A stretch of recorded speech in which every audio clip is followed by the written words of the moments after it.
Exatamente, leite forte, não pega gorduroso. o leite gorduroso, que é o que sustenta, o que dá vontade o neném dormir. Igual a gente, né? Rapaz. Bom, em caso de ingurgitação da mama, que é uma coisa que as mães ficam preocupadas, né? Sempre massagear a mama no sentido circular e usar alguma coisa assim oleosa para o dedo correr liso na mama, né? Uma massagem circular.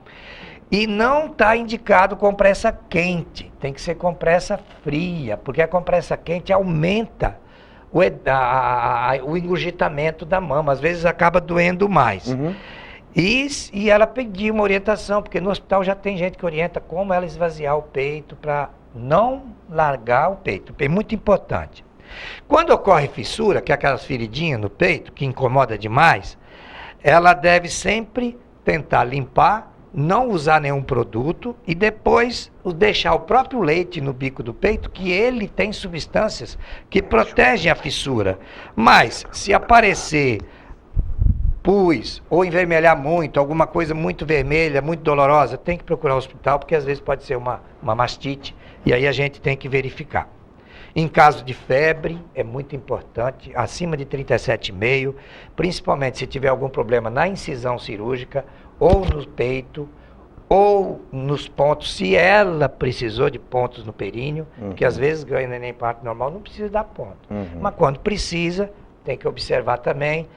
E sempre que for necessário procurar o posto de saúde, principalmente de 10 a 14 dias para tirar os pontos, e quando apresentar qualquer problema nos pontos também, com dor, vermelhidão, pus, tem que olhar, tem que procurar. O hospital tem uma comissão de infecção só para isso, para acompanhar esses casos. Aí vem a questão do resguardo que você falou, né? Resguardo é comer bem, descansar. A mãe tem que aproveitar o tempo. O neném está dormindo, cuida dela. Vai para maquiagem, vai cuidar do corpo, vai descansar também. Deixa o neném dormir, não precisa ficar olhando. Às vezes o neném dorme e a mãe fica olhando para ele. Fica vigiando ali. Vigiando, né? E ela perde o tempo dela, né? Ela perde o tempo dela. Ela pode se dedicar a ela, e isso é muito importante. O resguardo é em torno de 40 a 45 dias. Doutor, no resguardo, a mãe, ela deve beber bastante líquido? Que tipo de líquido? Pode ser suco, pode ser água? Alimentação bem balanceada, com proteínas, com carboidratos, com verduras, legumes, frutas e tal, muito líquido para o leite ficar fácil. A mãe às vezes fala, meu leite é ralo, mas leite de mulher é ralo mesmo. Não é gorduroso igual. As substâncias que estão ali dentro são nutritivas. Ele é assim mesmo, não tem. E o primeiro leite, nas primeiras mamadas, que é importante, o colostro. Porque ali a mãe está passando os anticorpos dela tudo pro neném. Aí ele fica imune Por isso que o neném que mama no peito, bem, ele não adoece. O moleque ele fica não adoece, forte. Ele não tem gripe, ele não tem diarreia, ele não vai para o hospital. É verdade. Isso é muito importante. É verdade. E os 40 dias? Também, atividade sexual, uma coisa que todo mundo pergunta, né? A resguarda 40, 45 dias, então às vezes se respeita isso naturalmente. Tem que dar aquela paradinha aí, ter um pouco de paciência. E a mãe deve, de 7 a 10 dias, fazer uma consulta no pediatra para ver o neném, acompanhar, ver se está tudo bem. E também no ginecologista da sua unidade de saúde ou no seu médico que esteja acompanhando. Isso já é o controle, porque com 30 dias ela tem que iniciar também o anticoncepcional. Porque às vezes quando ela pensa que está amamentando e tal, já está grávida de outro, né? Então tem que tomar muito cuidado, porque com 30 dias tem que iniciar a anticoncepção. Existe uma dúvida, eu não sei se é mito. Você tomou anticoncepcional, pode secar o leite ou não? Ou isso é um mito? Não, existe o anticoncepcional específico para quem amamenta. Entendi. Entendeu? Inclusive no hospital a receita já sai com o anticoncepcional específico para ela começar com 30 dias, mas ele não atrapalha o aleitamento. Quando ela quiser parar de amamentar, que é em torno de 6 a 8 meses, ela pode trocar o comprimido. Ok.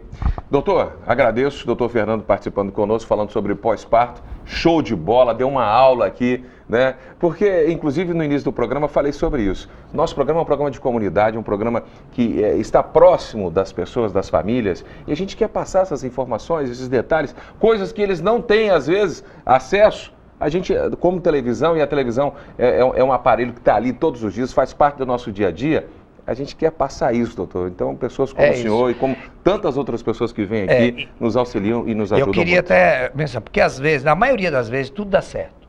Tudo dá certo. Mas às vezes tem a mãe que tem um neném prematuro, Tem a mãe que tem um neném com problema, às vezes até perde seu neném. Isso existe.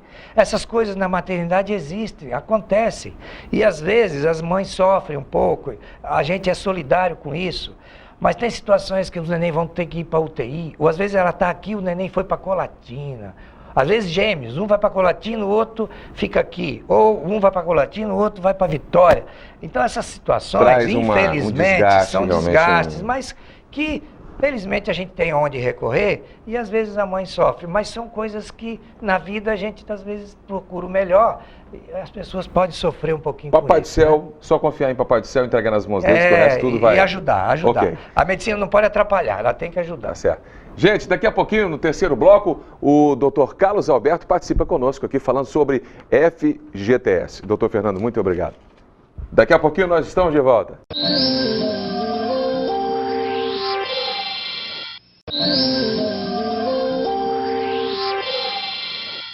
Estamos de volta com 5 Comunidade para toda a região. Dr. Carlos Alberto falando sobre FGTS. Doutor, FGTS. O que significa FGTS, doutor? Fundo de Garantia por Tempo de Serviço. Tempo de serviço.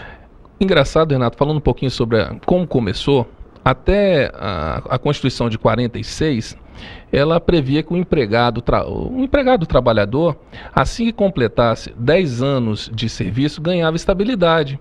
Era como um servidor público, não poderia ser dispensado sem justa causa. Então, o que provocava? As pessoas, ao chegar a 9 anos e meio de trabalho, o patrão demitia.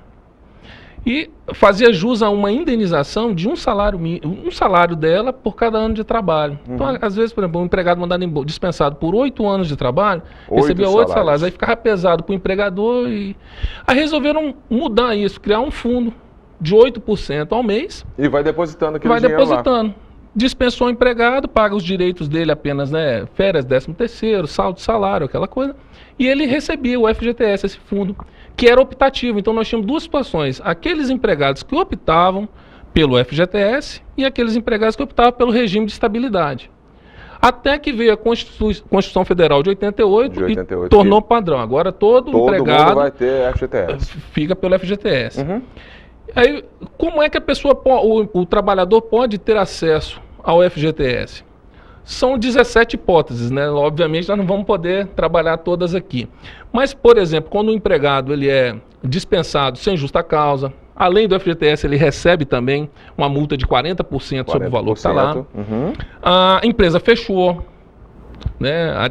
O término do contrato de prazo determinado, aposentadoria. Ele pode sacar... A partir do momento que eu me aposentei, eu recebo meu FGTS? Você pode sacar. Ao fazer 70 anos, você recebe seu FGTS. Caboclo, hein, cara? Situações, por exemplo, a doença, né? Câncer, AIDS, doença terminal, o trabalhador também tem acesso. Nós tivemos aqui em Linhares recentemente, foi na enchente de 2013, estado de calamidade pública. O governo considerou a nossa área como área de risco, liberou o FGTS para as pessoas comprarem imóveis, reformar, né, a casa. Consertar. Então, comprar casa também é possível. Na aquisição da casa, do imóvel, né, residencial, ele também pode sacar. E uma coisa assim, uma boa notícia que muitas pessoas não sabem.